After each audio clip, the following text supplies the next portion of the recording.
And I want to appreciate you for joining us. And today is going to be a very special day because we are going to be speaking money things. Issues related to money. And it is an issue at hand. It is an issue. It is an issue, especially as we go into the Christmas season. Exactly. Yes. Well, it's a pleasure to have you this morning. Thank you very, very much, Luke. And this is Mr. Terence Tumwine, who is a Senior Research and Market Development Officer. Yes, and it is a blessing to have you here. Of course, from the Capital Markets Authority. Yes. It's a pleasure to have you this morning. Thank you very, very much, Luke, and thank you very much for continuously enriching lives at Family TV and continuously ministering to God's people. Okay. God bless you. Interesting. Yeah. So you can start by greeting our people there, and then we dive into what exactly you do at Capital Markets Authority, first and foremost that.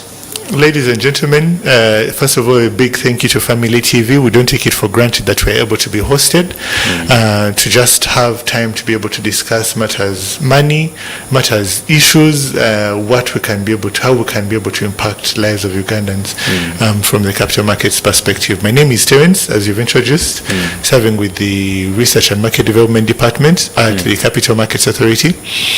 And at the Capital Markets Authority, we will get into what exactly we do, but we're excited to be part of this, and we don't take it for granted that Family TV has been able to create time to just have us and have this conversation, a very, very pertinent conversation, as we go into the Christmas season. As we get into the Christmas season. All right. Thank you very, very much. That's very interesting. Yeah. So can we also look at your role? Someone out there who's just listening in and they are hearing Capital Markets Authority for the very first time. So what do you do? What is your role and mandate maybe? The Capital Markets Authority is a statutory body that was established by an act of Parliament. Now, Parliament gave birth to a child and said, please do 1, 2, 3. And one of the things they said is, can you be able to, when you have grown, and now it's fully grown, and part of the establishment, that act gives it function, gives it roles, gives it what it's supposed to do, the objectives it's supposed to do. One of the key mandates is to ensure that investors are protected. So that implies that you're going to have to do whatever you have to do, either put an environment that allows that whoever is coming to the market provides as much disclosure as possible, and to ensure that while we are ensuring that those who are coming to the market, they are able to be fit and proper. They are good people. By the time Luke invests his hard-earned money, he's able to invest in companies that are good, or organizations that are literally at least disclosing as much as they can, in addition to disclosure, to ensure that the product that they're investing in is a good product. So we one of the reasons we were established is, one, to ensure that we regulate the markets. What does regulation look like? I see you continue to run regulated by the Uganda Communications, the UCC. Just like you're regulated by the UCC, we also regulate the market and what it's able to do, all the products that come into it. So what does that look like? We establish regulations, we continue to ensure that there's good market conduct amongst the people that are licensed within the Capital Markets Authority. We license some of the players that participate within the capital markets. Are you a dealer? Are you a broker? Are you an exchange? We approve some of those, and before a company comes into the market, we then approve of that. Technically is known as the prospectus and the document that is coming out, and then they can be able to come out and say, this is what we are offering to the public. But on the back end, what we are doing is we just look at the technical sides. What have they done? Do they have a board? All we are trying to say is, make sure your books are in order, in a summarized way, in a simplified way, before you come to the market. Before Luke invests in you, have you disclosed? Does Luke know as much as they have to know about you? Do you have some sort of structure? So we are here. I can say a lot, much more, but really, in summary, that's what we do. We regulate the market, the capital markets. We license the players, and then we also issue regulations to ensure that the people who are playing in the market play in a fair level field. Okay. But what are the capital markets, you might ask? Exactly. That's where I was heading. Just, we are Church House right now, and just below us, across the road, is Nakasero Market. Nakasero Market, yes. So in Nakasero Market, for the stall that someone is buying, someone buys a stall, and they buy the stall and they're saying, I'm going to sell tomatoes, right? And then the other person says, I'm going to sell pineapples. The other person says, I'm going to sell cabbages. That speaks to the fruits I like and the vegetables I like. Okay. So each one of those people selling each one of these things is a market, but everyone has bought a stall. But while they're doing that, there's a market manager, right? Who says, you're not going to go and sell on the streets. But there are people who disobey. But okay. But you're not going to go and sell on the streets. Okay. But even still, he makes sure there's a pathway. So don't litter your things in the pathway. When you're peeling your beans, don't throw them in there. So there's a whole system. There's the management of beans, of rubbish. There's a management of, so there's a management team of that market. So just like there's that market, there's also a market where people just exchange securities. What are securities? Bonds, treasury bills, government bonds, or corporate bonds, treasury bills, shares and the like. So there's that market. So there's need for this manager, just like they are at Nakasero Market or Nakawa Market or whichever market. Just like there's that market, we also need someone to be able to ensure that this market, with all this complexity, to ensure that no one comes and says, I am rearing goats, so come and invest in this company that is rearing goats. Okay. So we're trying to ensure that there's some level of protection in the capital market. So that means investors are supposed to get through you to get to the markets outside? I like the question. It means that investors are supposed to verify that before they are investing, they had earned money.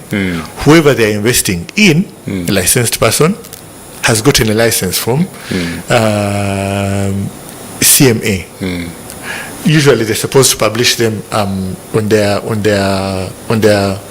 at least on their premises. Make sure they're licensed by the CMA, or at the very least ensure that they're on our website. If you're not able, if you don't go to their physical premises, go to the website www.cmauganda.co.ug.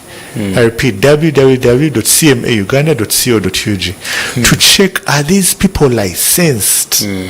Because you don't want to lose your hard-earned money. So if they are licensed, that's check number one. Then call them using the number that is on the CMA website, and then have a conversation with them. So yes, you're almost going through us. We're almost helping you do the work to ensure that those people are properly doing what they're supposed to do through the regulations and the like, and then they're able to come to the market. So they're able to then offer products to the market. Yes, look. Like exactly when you mention products, I move to the next. What products do you deal in? What products are dealt in when it comes to the capital markets? And I like the question very well. What products can people participate in when they come to the capital markets? It's an interesting question that we continue to get whenever we get to have conversations with people. Because they say, this capital market, what is it? I want to move as slowly as possible to ensure that our viewers are moving with us. So one of the things I think some people have been talking about is bonds. Government bonds. And people, when you talk about bonds, they think about, what's the first thing that comes to mind when you think about police bond? Police bond. It's an interesting thing. A police bond. Some people think about car bonds. They think, do you have some sort of market where cars are so? Government bonds, I'll just try to define, and possibly even corporate bonds by extension. These are literally, someone just simplifies it and says, I have a paper like this, and I'm issuing it and saying I'm raising capital, this amount of money. Let's say 1 billion. I'm raising capital worth 1 billion. But before I'm raising capital, I'm telling you, I am raising capital, I'm going to use it for funding this specific project. I'm going to use it for funding this specific project. There are some bonds that are issued by corporate companies, and they say, I'm going to raise financing. I'm going to use it to invest in, for example, telecommunication sector. I can raise a bond worth 1 billion or maybe 100 billion. I want to expand the telecommunication network.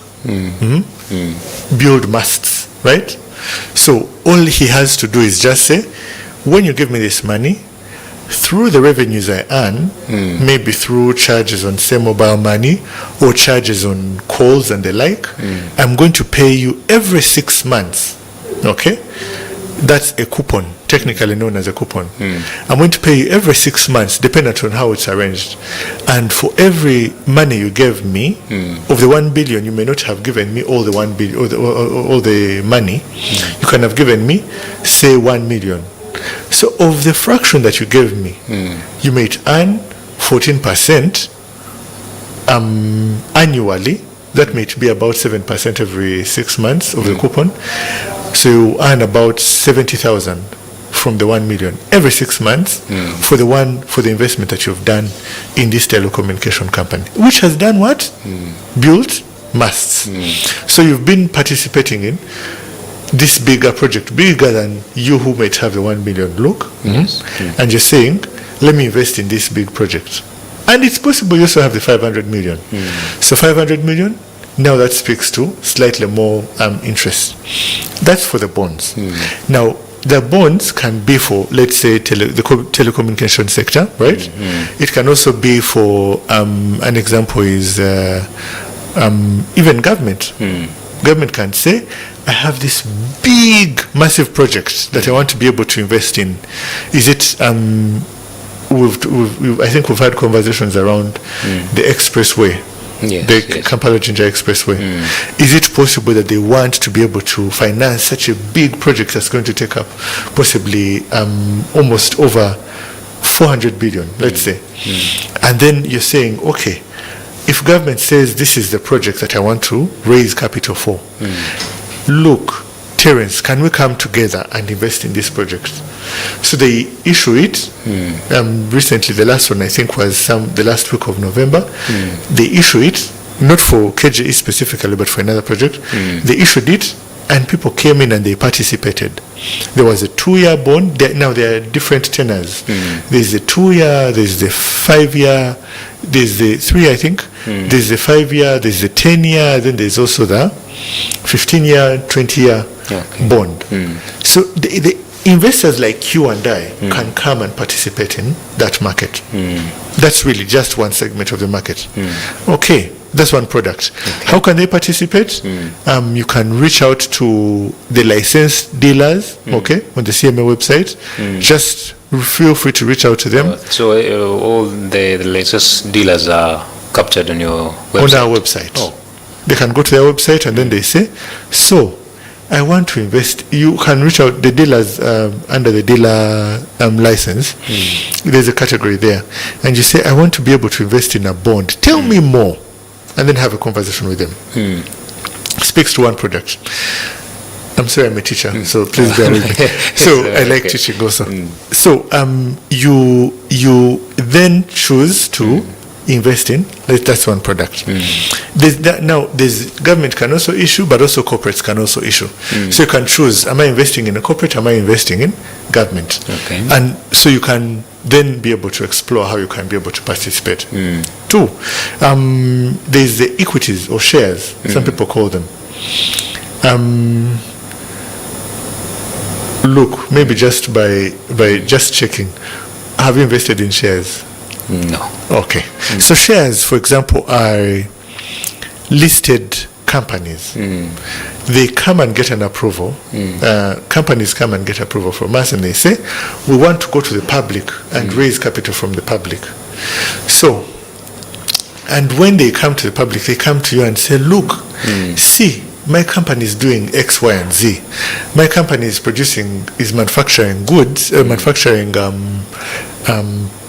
antiretroviral drugs. That's one of the companies that is listed. And they're saying we have the ability to, and they say that they have the ability to grow the market to the regional markets, Zambia or whatever. Okay. Or even to DRC and the like, and people have market for our goods. And you say, this seems to be a good project. This seems to be something that I would want to participate in. Something that's bigger than me. How much can I invest? Okay, what is your unit price of the share? Is it 200 shillings? Okay, let me buy the share at 200 shillings. Okay. Then, you can also be in the telecommunication sector. And you say, but these guys make a lot of money by charging us all these fees on mobile money, or all these fees on what? On calls. Every time I make a call, they charge me 200 shillings. Even me, I want to have partial ownership in some of these companies. Okay. And you say, can I be able to invest in this company? MTN and Airtel are listed. Okay. Maybe you bank with another bank, whichever bank it is. And then you say, but this bank, it actually every year when it posts these things in newspapers, it reports, financial reports, it shows it has made 10 billion. Now this 10 billion, what happens? Then sometimes in those reports they say, this is what is going to shareholders. This is what is being returned to shareholders. Then now the question you should ask yourself, how can I be a shareholder? Is this bank listed? Some of those banks are listed. DFCU, Stanbic, Bank of Baroda is listed. And they're listed on the Uganda Securities Exchange. So you can choose to say, I want to participate and buy a share. What is a share? A share is just a unit of ownership. A unit of ownership. You're saying, I want to own part of this company. So you go, one of our brokers, go back to the website that we're talking about, www.cmauganda.co.ug, and you check which brokers are there and which ones have been licensed by the CMA, the Capital Markets Authority Uganda. And after you've gone there, you say, okay, I can go to Diane Blair, I can go to Crescent Capital, I can go to Old Mutual, okay, Old Mutual services, brokerage services, and then you call them on the website. All that is on the website. And say, I want to own a part of this company.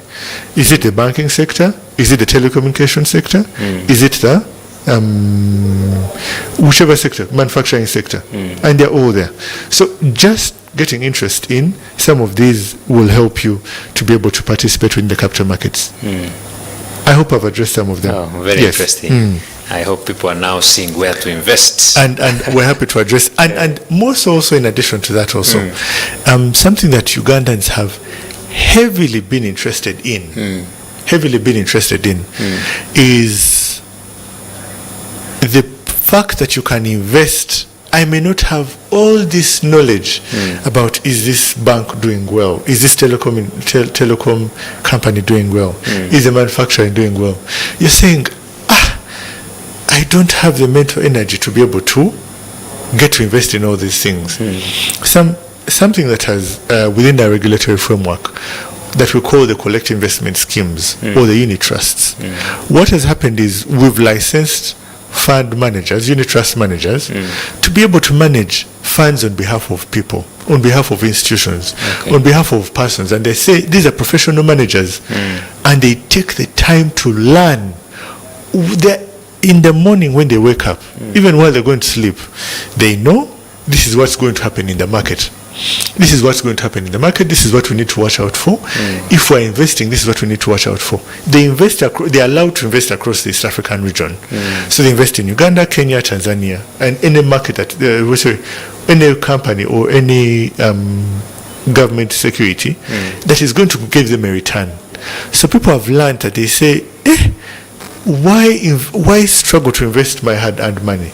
What if I have a professional manager who is licensed, who can run on my behalf and do the analysis? And for me, at the end of the month, I see that this is how much I've been able to receive on my statement. They send they usually send monthly statements onto your email or your account, and then they tell you this is how much you've been able to earn. And we've seen a big appreciation. People have actually invested almost 5.1 trillion Uganda shillings. Wow. 5.1 trillion Uganda shillings. 5 years ago, it was only 200 billion. 5.1 trillion Uganda shillings. That speaks to an appreciation of how the unit trust have been able to grow. I say again, visit our website, see the licensed persons, and have a conversation with them. Wow, very interesting. Thank So you, why Lord. should an ordinary Ugandan care about capital markets? Why should an ordinary Ugandan care about the capital markets? Let me give a live example. I love cows. I love cows. But when you're investing in cows, it's beautiful to see them grow. It's beautiful to see them walk, and then they are coming, and then this is, please, my personal, bear with me. Okay. It is beautiful to see them grow. It's beautiful to see them add on and the like. But one of the things that I have to continuously look is beyond the cows. It's important to diversify. Okay? It's important to diversify. It's important to, you can't put all your eggs in one basket. Sure. I know one of the wealthy people in Kampala here. His story is told. He was heavily invested in, well, not the big names, but this is someone who at least had tried, personally built his wealth. And he was heavily invested in real estate. And he got to realize, if I had to do a forced sale, an emergency came up, COVID came up, it is hard to be able to liquidate all this, to just get maybe 100 million, to be able to take care of my sick patients, to be able to take care of myself in the event that I'm sick. Guess what? The real estate is actually giving good cash flows, right? Rental incomes and the like. And he said, you know what? Going forward, I'm going to liquidate. He had about 5 apartments. He said he liquidated one apartment, and he actually put the funds in an asset that is going to, that easily can be able to allow him to access some of these funds. For example, in the unit trust.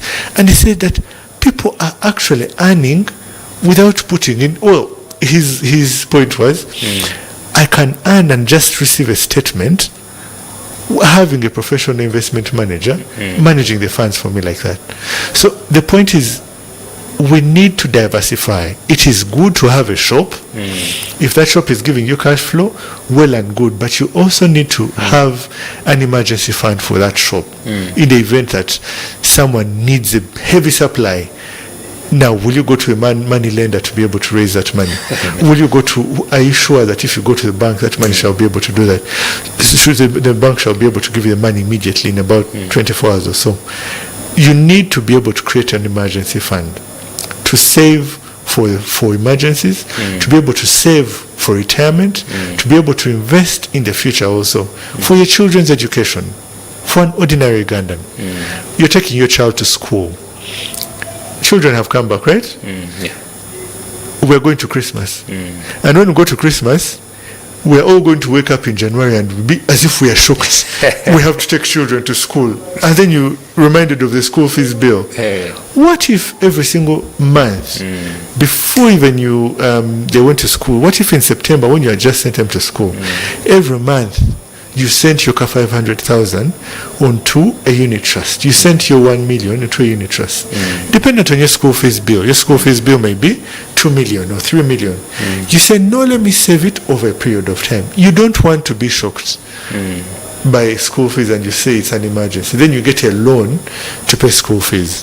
I think we need to, we can capitalize on the capital markets and be able to utilize them for the different needs. It's possible for that person who is working, as I conclude, that person who is working, you are 30, you are 40, and you think retirement is far.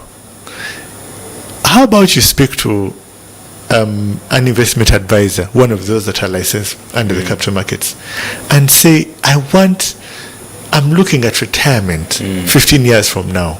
I'm looking at retirement 10 years from now. I'm looking at retirement look, I don't want to guess your age, but maybe 25 years from now, okay, 20 years from now, and say, I want to prepare for my retirement. And it doesn't have to be much. All you have to do is consistently put aside, let's say 100,000 to buy maybe a bond or to buy shares, and say which one has a growth value for the next 20 years. And how can I be able to look at investing in the next 10, 15, 20 years? We must look beyond. There's a concept that I learned recently. Let me teach the audience. It's called the Z. I didn't know it. Apparently it's called Zenkola Zendia. So we need to move beyond. There's a Z mentality. Because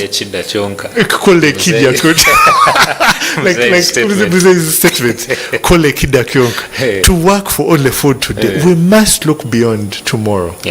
Is it a productive venture that you're going to get into? Is it manufacturing that you want to look at? Manufacturing yogurt that you want to get into in the future? Let's save. Saving is important and investing is important. Well, very interesting. Now, I had a question. I wanted to go off script, but it's okay. It's about you did mention monthly. You can opt to go monthly, putting in some amount, maybe in bonds and whatever, depending on what is more beneficial, what can make profits for you. So, if you can also highlight someone out there who would be interested, but they are not earning much, what is the list? What are the plans you can join to make sure that at least you're saving something, and at the end of the day it's making profits? And I hear you very, very well. Maybe 100,000, whatever it is per month. Sometimes there were small things I get to do or that I earn from, and not much money. This is not much money. And do you know, well, sometimes one of the things that we do with my wife is we try to ensure that we save as little as possible. Even if, for example, for whatever I've done, I'm able to earn about, say, 100,000, or even if it's 50,000, we ensure of that 50,000 or 100,000 that we've been able to get, we are able to save at the very least 10% and investing about 20% of it. And then in addition to tithe, and giving. So if it's, let's say 100,000, let me just give 100,000 as a simple example. From a personal example.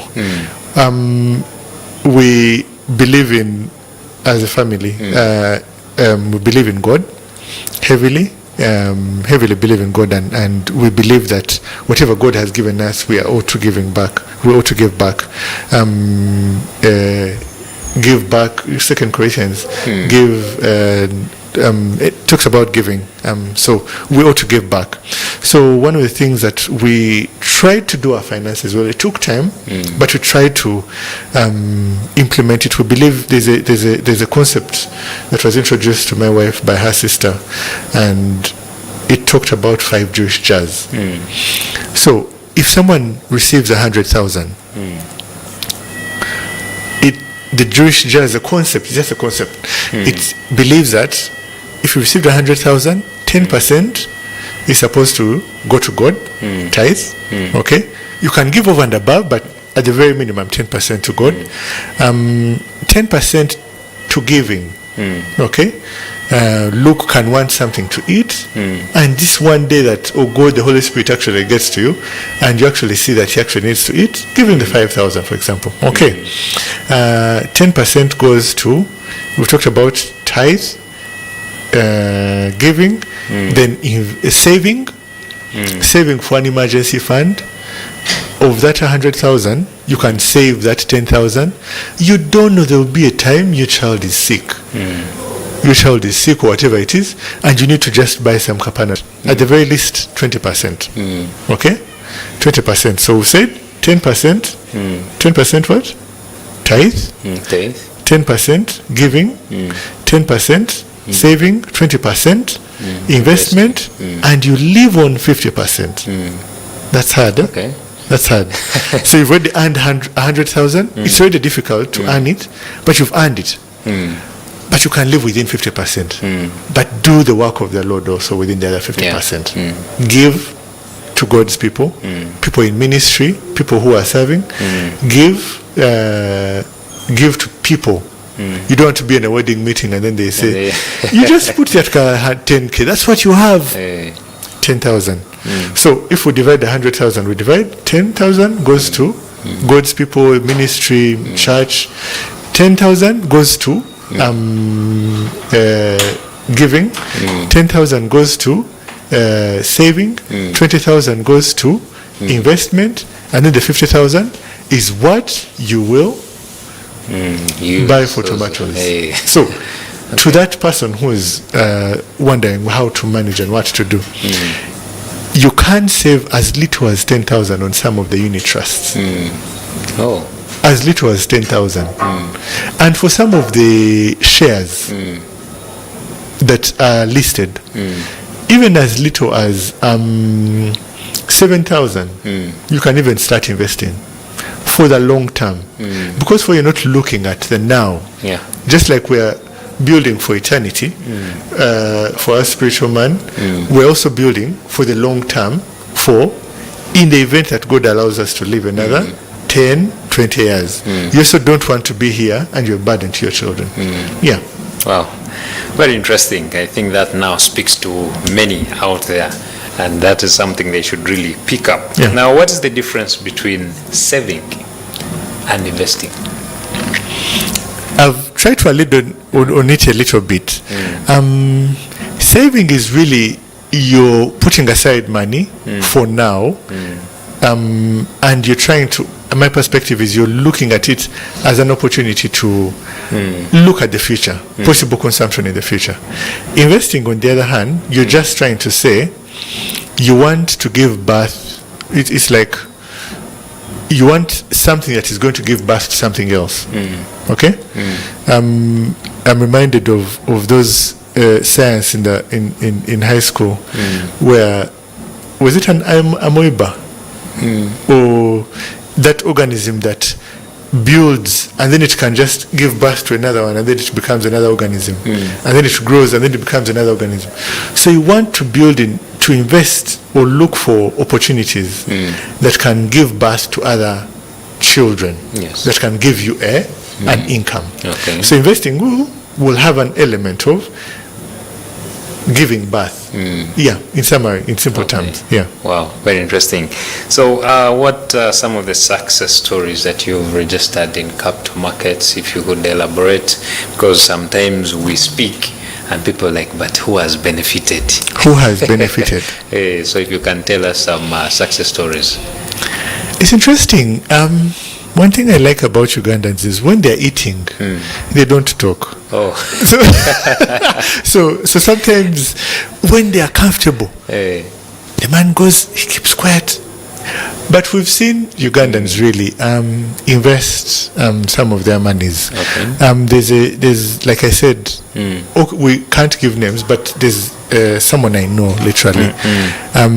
He liquidated an asset, and after he saw what was happening in the unit trust space and how from 1 billion he didn't have to chase tenants or property managers or the cost of managing the property continuously, painting it and ensuring it's okay. After he invested some of that money and he never looked back, says no, I can just earn from his 1 billion, maybe he can be able to earn about 120 million every year, just quietly from his 1 billion. Now speak to Cascaded. But we've also seen Ugandans also being able to participate in buying shares.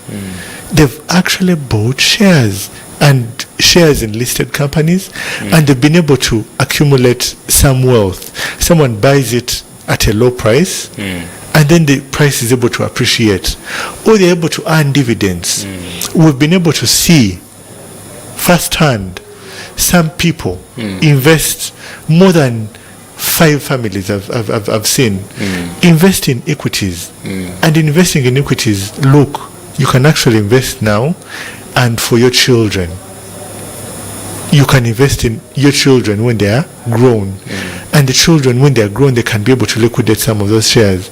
Or in the event of the uncircumstantial possibility of death, the unfortunate bit of death, you can be able to transfer these shares, look, to your children. So we've seen some of that. And we've also seen the bond market continue to grow. Retail persons, when I've earned my salary of, say, 500,000, I can put aside maybe 50,000, sorry, 100,000, minimum is about 100,000 in the bonds. People participating in that. So we've seen lives changed. But also within the capital markets, we've seen businesses transformed. We've seen businesses raise equity. They've been able to raise capital. Some of them equity or debt, and they're able to go through that. One of the partnerships, I can just allude to it very, very briefly. The CMA partnered with the Financial Sector Deepening Uganda and the European Union to establish the Deal Flow Facility. The Deal Flow Facility has worked with businesses, big businesses, and they've been able to get hand-holding and to say, if you're to be prepared for capital, for you your turnover is about $500,000, if you're to be prepared to raise capital through the capital markets or even through the bank, you have to put your governance structure in order. You're supposed to ensure you have books of accounts. You're supposed to ensure that beyond you have a proper finance manager. So we've seen businesses transformed and being able to grow to scale. So there's work that has been done. We've seen some companies actually also come to the market and be able to raise capital from the capital market. So yes, there's been a bit of impact from the market. Great. Yeah. I think this has been very impactful. And now people it is just a matter of mindset change. Mindset change. Mindset change. We have to change together. I think that's something also, I like how you said it. That's something as Ugandans we need to change. All right. Change. Unfortunately, we don't have much time left, so I would request you point out your last remarks to the people out there as we wind up this discussion. First of all, I really want to thank Family TV for having us. We don't take it for granted. Look, to the management and staff of Family TV who continue to run this and many other shows, we don't take it for granted. It's a beautiful show. You're impacting lives, enriching lives and transforming lives through biblical content and through good content beyond the mainstream media. And thank you very, very much, Family TV. So thank you also for hosting us. We don't take it for granted. On behalf of the Capital Markets Authority, we really, really are grateful to be able to engage your audience, to be able to have a fruitful conversation. But as my parting shots, we really need to change the way we are looking at saving, the way we are looking at investing, the way our lives are run. Kore kida kyonka or zenkola zendia. We need to change. We need to look at beyond ourselves. How can we impact the next generation? How can we save for our retirement? How can we save that little money that we earn? And maybe just in the event that you might want to have an engagement with us, we have a toll-free number. Feel free to engage with us on 0800 100 1031. 0800 1031. Feel free to have a conversation with us. If there is an investment scam or people who are saying, bring your money, usually they come with a lot of energy and they want to scam you. Please don't invest your hard-earned money in those. Report them to us through a toll-free number. Immediately you are able to get to them. Feel free to engage us on our Twitter. We're active on our Twitter, LinkedIn handles. Just feel free to have a conversation with us. And our offices are located on Plot 1, Baskerville Avenue in Kololo. I'll repeat that. Plot 1, Baskerville Avenue in Kololo, opposite City High. That white blue building that you'll get to see, white and blue building, and we're on the 8th floor. Feel free to visit us, feel free to call us and have a conversation with us. It's been beautiful. Thank you very, very much, Luke, for hosting us. Thank you very, very much, Family TV, for having us on this show. We don't take it for granted. God bless you and have a good one. Well, thank you so much. Yeah. It has been very impactful and interesting, and I hope now you know where to go so that you do avoid the fraudsters and all those people. By the way, do you also regulate these forex trader people, because they are killing lots of people out there? That's an interesting conversation. Forex trading, so it's an area that we are live to. We see what's happening, and we are actually trying to see what we can be able to do. Are we going to get into the space? Are we going to do? It's something that we're still appreciating, and we are saying it's an interesting venture. There are people who have made money from it. We see our counterparts across the region. They continue to license them, but what we are saying is, before you invest your hard-earned money, make sure the people are licensed. And at the moment, we don't license forex trading, but forex exchange. They're two different things. There's forex trading, and then there's forex exchange. Forex exchange. The bureaus that are across the street here, just near us, are licensed by the Bank of Uganda. They must get a license by the Bank of Uganda.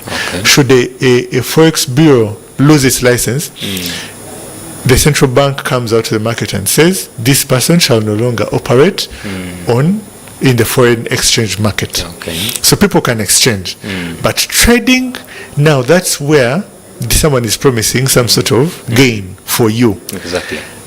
I beg you, Ugandans, I beg you, people of God, please refrain from investing in an unlicensed entity, because you're risking. We've seen money lost, and unfortunately, when they've lost it, they come to us and they say, where were you? And we are saying, at the moment, we don't know what they're doing. We have no visibility. But what we're saying is, for now, there are other products that you can be able to invest in. People want to get rich quick. Please, we want to get rich quick, but do it the right way.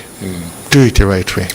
And that's our plea. Do it the right way through the licensed persons. All right. Yeah. Thank you so much. It has been a pleasure. It's been a pleasure, Luke. Thank you very, very much. I believe so many people have been impacted. And we've addressed the issues at hand. All right. Yes, we have. It is a festive season. Please, colleagues, remember to be safe. And it is also a political season. You want to be safe out there, and your family and your children as well. Majorly, we delve much on children, so please make sure they are safe. Do not allow them to go on political trails. But for now, it is a blessing that you joined us this morning. My name is Luke Majumba. I deny to have a lovely day. Issues at hand.